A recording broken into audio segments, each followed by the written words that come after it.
कुछ लोग पूछते हैं can India lead the world, why not. 75 साल में कई देश भारत से आगे निकल गए, क्यों? हम पीछे क्यों रह गए? हमारे में कोई कमी थोड़ी है, हम किसी से कम थोड़ी हैं। भारत के लोग दुनिया में सबसे इंटेलिजेंट लोग हैं। आज अगर एक बार फिर हम सारे इकट्ठे हो जाएं तो भारत को दुनिया का नंबर 1 देश बनाने से कोई नहीं रोक सकता।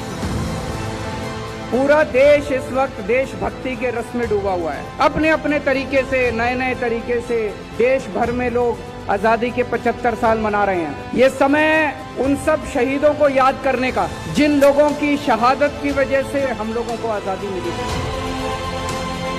अनगिनत लोगों ने शहादत दी, लेकिन मैं खासकर 2 स्वतंत्रता सेनानियों की जिक्र करना चाहूंगा। आज हम जिस तरह का भारत देख रहे हैं, जितनी तरक्की भारत ने की है, और जो आज हमें बराबरी का अधिकार मिला, बोलने की स्वतंत्रता मिली, इतने सारे फंडामेंटल राइट्स मिले, ये सब उसी महान शख्सियत का नतीजा है। और दूसरा मैं याद दिलाना चाहूंगा शहीद आजम भगत सिंह। 23 साल की उम्र के अंदर वो आदमी देश के लिए शहीद हो गया। भगत सिंह से हमें सुप्रीम सैक्रिफाइस की प्रेरणा मिलती है कि देश के लिए अगर जरूरत पड़े तो जान भी कुर्बान कर देना, उसकी भी चिंता मत कर। पूरी दिल्ली में हम लोगों ने 500 जगह तिरंगे लगाए हैं, बड़े बड़े ऊंचे ऊंचे तिरंगे। दिल्ली तिरंगों का शहर बन गया है। पूरे देश में सबसे ज्यादा ऊंचे तिरंगे दिल्ली के अंदर है। हमारा मकसद था कि हम लोग रोज अपनी रोजमर्रा की जिंदगी में खो जाते हैं, देश को भूल जाते हैं जिंदगी जीते जीते। दिल्ली आपको भूलने नहीं देगी। आप घर से बाहर निकलोगे, आपको तिरंगा दिखाई देगा, देश याद आ जाएगा।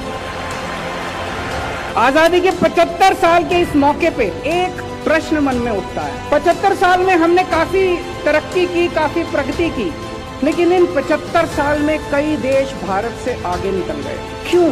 हम पीछे क्यों रह गए? हमारे में कोई कमी थोड़ी है, हम किसी से कम थोड़ी हैं। भारत के लोग दुनिया में सबसे इंटेलिजेंट लोग हैं, फिर हम पीछे क्यों रह गए? क्या नहीं दिया भगवान ने? कोई कमी नहीं छोड़ी भगवान ने। कुछ लोग पूछते हैं can India lead the world, why not. हमारे पास दुनिया के बेस्ट इंजीनियर हैं, बेस्ट डॉक्टर हैं, बेस्ट एडवोकेट हैं, बेस्ट साइंटिस्ट हैं। तो दोस्तों आइए आज सब लोग मिलके 130 करोड़ भारत के लोग मिलके प्रण लें कि हम सब लोग मिलके आने वाले समय में भारत को दुनिया का नंबर 1 देश बनाएंगे। आज से 75 साल पहले जब हम सारे जन इकट्ठे हो गए, हमने अंग्रेजों को बाहर फेंक दिया उठा के देश की। आज अगर एक बार फिर हम सारे इकट्ठे हो जाएं तो भारत को दुनिया का नंबर 1 देश बनाने से कोई नहीं रोक सकता।